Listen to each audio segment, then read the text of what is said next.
लखनऊ से बड़ी खबर है। यूपी उपचुनाव को लेकर अहम खबर। बीजेपी के साथ में चुनाव लड़ेगी निषाद पार्टी। निषाद पार्टी के अध्यक्ष संजय निषाद ने ऐलान किया है सभी कार्यकर्ता बीजेपी प्रत्याशियों को जिताने का काम करें। निषाद पार्टी का बीजेपी में विलय नहीं हुआ है, हम साथ में चुनाव लड़ेंगे। संजय निषाद ने कहा है बीजेपी के साथ में आयोजित संयुक्त प्रेस कॉन्फ्रेंस में ऐलान किया गया। पीसी में बीजेपी और निषाद पार्टी के नेता मौजूद रहे। तो लखनऊ से उपचुनावों के मद्देनजर ये बड़ी खबर और बेहद अहम खबर है सियासत के लिए। बीजेपी के साथ में चुनाव लड़ेगी निषाद पार्टी। निषाद पार्टी के अध्यक्ष संजय निषाद ने इस बात का ऐलान कर दिया है। ये बड़ी खबर आपको बता दें, सभी कार्यकर्ता बीजेपी प्रत्याशियों को जिताने का काम करेंगे। लखनऊ से बड़ी खबर। संकेत मिश्रा सहयोगी हमारे साथ में जुड़ चुके हैं। संकेत, क्या कुछ जानकारी? सियासत के लिए बेहद अहम खबर, निषाद पार्टी का ऐलान कि विलय नहीं हुआ बीजेपी ने, लेकिन साथ मिलकर चुनाव जरूर लड़ेंगे। देखिए, उपचुनाव भारतीय जनता पार्टी के लिए साख का सवाल बने हुए हैं। यही वो वजह है कि भारतीय जनता पार्टी कोई कोर कसर नहीं छोड़ना चाह रही है। और जिस तरह से निषाद पार्टी का जो क्षेत्रीय जनाधार है वो कानपुर की मलानी सीट पर भी चुनाव होना है। ऐसे में पूर्वांचल की कई सीटें ऐसी है जहाँ पर उनका जनाधार बहुत अच्छा है। यही वो वजह है कि निषाद पार्टी के साथ में भारतीय जनता पार्टी ने आज प्रदेश के पदाधिकारियों बीजेपी प्रदेश कार्यालय में प्रेस कॉन्फ्रेंस की है। उसमें राष्ट्रीय अध्यक्ष निषाद पार्टी के निषाद मौजूद रहे और भारतीय जनता पार्टी की तरफ से बीजेपी के वरिष्ठ नेता मौजूद रहे।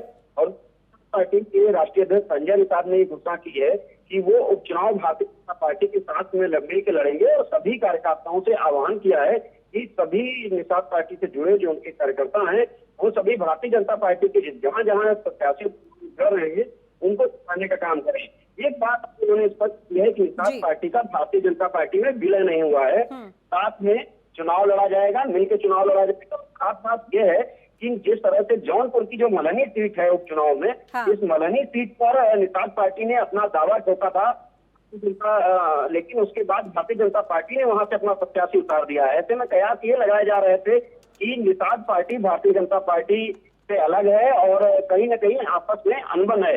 लेकिन आज वो कयास भी खत्म हो गए। प्रेस कॉन्फ्रेंस के बाद में निषाद पार्टी ने ये ऐलान कर दिया कि अब भाजपा के साथ है और बीजेपी के प्रत्याशियों को ही जिताना है और संदेश अपने सभी कार्यकर्ताओं को भी दिया।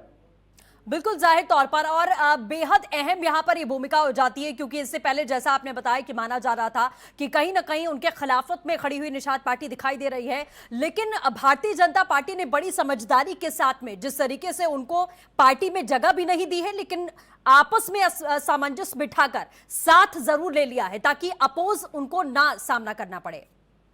बिल्कुल, जिस तरह से बीजेपी के जो रणनीतिकार हैं उन्होंने ये माना कि निषाद पार्टी का जो क्षेत्रीय जनाधार है वो काफी मजबूत है, वो नुकसान पहुंचा सकती है अगर कहीं अपने प्रत्याशी उतार दिए निषाद पार्टी ने इन उपचुनाव में।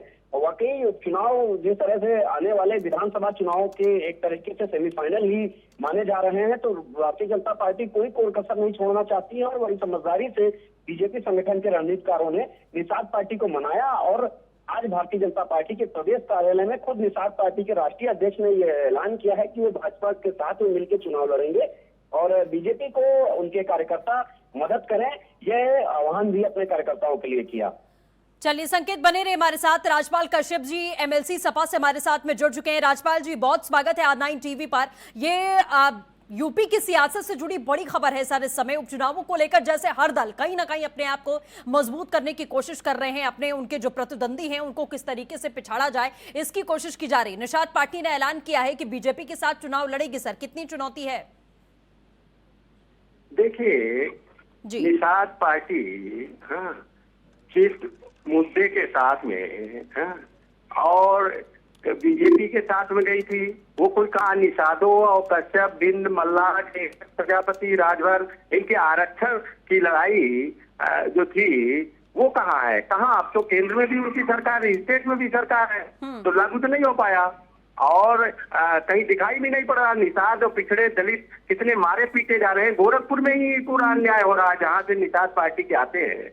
और इनको समाजवादी पार्टी ने पहले वहां गोरखपुर में चुनाव लड़ा के जिताने का काम किया था, निषादों का सम्मान बढ़ाने का काम किया था। इन्होंने तो निषादों के साथ में ठगने का काम किया, बीजेपी ने भी ठगने का काम किया।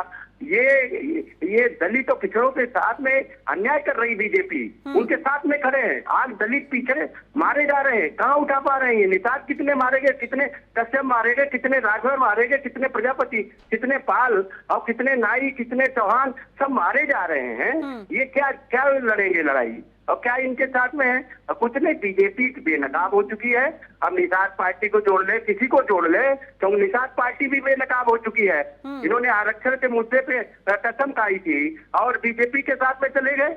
हाँ? और बीजेपी ने कोई आरक्षण न लागू किया, न इन पिछड़ी जातियों को कोई लाभ दिया। अब पिछड़ी जातियों के साथ में अन्याय चला जा रहा है और बीजेपी चल रही है। नहीं, निषाद पार्टी की तरफ से तो ये भी कहा जाता है सर ना, महागठबंधन जब उन्होंने छोड़ा, भारतीय जनता पार्टी का साथ दिया, तो संजय निषाद की तरफ से बार बार कहा गया कि वो सम्मान और वो जगह उनको महागठबंधन में नहीं दी गई। यही वजह थी कि उन्हें आप लोगों का दामन छोड़कर, महागठबंधन का दामन छोड़कर आगे बढ़ना पड़ा, बीजेपी का हाथ थामना पड़ा। नहीं, महागठबंधन में आप बताइए, निषाद पार्टी का कोई वो नहीं था। सांसद जिताने का काम किया समाजवादी पार्टी ने गोरखपुर में, हाँ, और निषादों को आरक्षण देने का काम किया। महाराजा निषाद राज के नाम पे माननीय अखिलेश यादव जी ने छुट्टी की घोषणा करने का काम किया और आज बीजेपी योगी सरकार ने खत्म कर दी। और योगी जी भी वही रहते हैं गोरखपुर में और निषाद जी भी रहते हैं, संजय निषाद भी वही रहते हैं। आज बताइए, और निषादों का सम्मान, माननीय दिसंबर प्रसाद निषाद को राज्यसभा भेजा, मुझको, मैं निषाद मल्लाह के उसका बेटा हूँ, मुझको भी एमएलसी बनाया। हमारे यहाँ रामचंद्र दास को एमएलसी बनाया। निषाद और जितने बैकवर्ड लोगों का है वो तो समाजवादी पार्टी सम्मान दे रही है। ये यहाँ तो बीजेपी ने ठगने का काम किया। आज हत्याएं हो रही हैं, बलात्कार हो रहे हैं दलित बैकवर्डों के साथ में, निषादों की हत्याएं हो रही है। राजपाल जी मैं आऊंगी, प्रवीण निषाद जी हमारे साथ में जुड़ चुके हैं, गोरखपुर से सांसद। प्रवीण जी, बहुत स्वागत है आपका।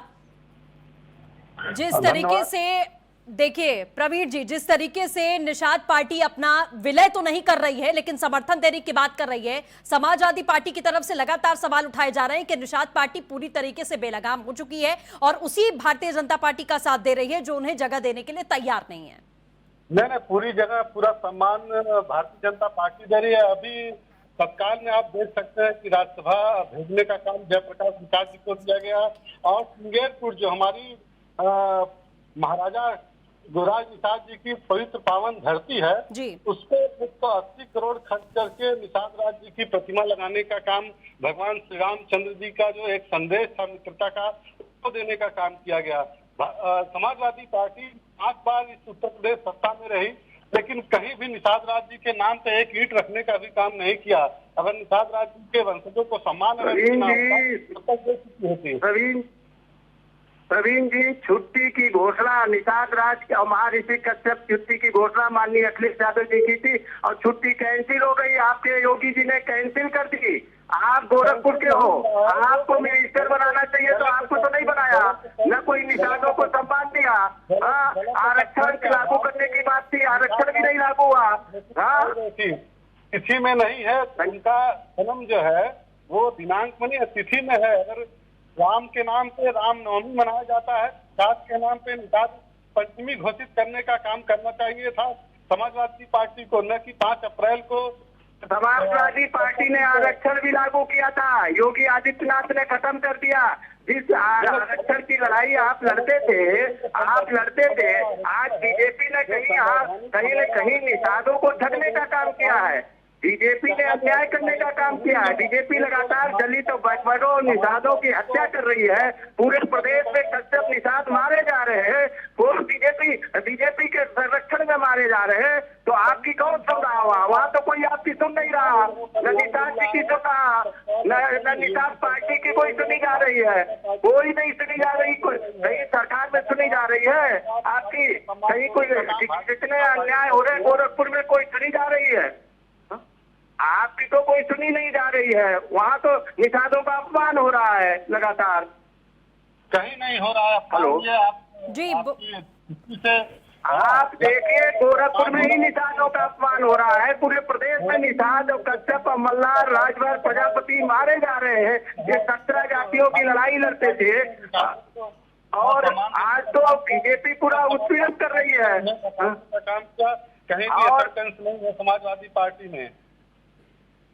और नहीं आपको एक भी टिकट चाहिए, एक भी टिकट नहीं दिया आपको। और बीजेपी निषाद का अपमान कर रही है, लगातार कर रही है। आपको सांसद भी समाजवादी पार्टी ने बनाया था प्रवीण जी, आपको सांसद समाजवादी पार्टी ने गोरखपुर में राजपाल जी, हाँ। प्रवीण जी का संपर्क टूट गया है। हम जुड़ने की कोशिश कर रहे हैं, लेकिन लगातार जो आरोप प्रत्यारोप यहाँ पर चल रहे हैं, अब निषाद साहब, प्रवीण जी लगातार ये बात कर रहे हैं, पूर्व सांसद भी रहे हैं, उनकी तरफ से साफ तौर पर कहना है कि पूरे सम्मान के साथ में हमें पार्टी में रखा जा रहा है, हम विलय नहीं कर रहे, समर्थन देने की बात कर रहे हैं। लेकिन सबसे बड़ा सवाल ये है सर कि आप लगातार ये बात बोल रहे हैं कि समाजवादी पार्टी ने उनको जगह दी, तो महागठबंधन का साथ छोड़ने की जरूरत निषाद पार्टी को क्यों पड़ गई सर ऐसी? क्या स्वार्थ की राजनीति का आरोप आप लगा रहे हैं सर कि स्वार्थ की राजनीति निषाद पार्टी की तरफ से की गई? देखिए, उन्होंने बहुत बड़े बड़े सपने दिखाए थे इनको, हाँ, और बहुत उसमें चले गए, और आज भी वो बोल नहीं रहे, उनसे बुलवाया जा रहा है। क्योंकि क्या मजबूरी आपको समझ में आ रही है राजपाल जी? क्या मजबूरी है ऐसी? क्या मजबूरी है ऐसी कि वो खुद बोल नहीं रहे, उनको बुलवाया जा रहा है? आखिरकार उनको इतनी समस्या है, क्या मजबूरी आपको दिखाई दे रही है? बीजेपी के शब्द है उनके डाले जा रहे हैं मुंह में, क्योंकि बीजेपी दलित बैकवर्डों के माध्यम से वोट ठगती रही है। दलित बैकवर्ड नेताओं के माध्यम से पूरा ठगा, नारा दिया सबका साथ सबका विकास। आज विकास केवल एक जात क्या हो रहा है उत्तर प्रदेश में, एक जात के अधिकारी चला रहे थाने से लेके। चलिए ठीक है राजपाल जी, हमारे साथ जुड़ने के लिए आपका बहुत शुक्रिया। प्रवीण जी भी हमारे साथ जुड़े थे, उनका जुड़ने का भी बहुत शुक्रिया।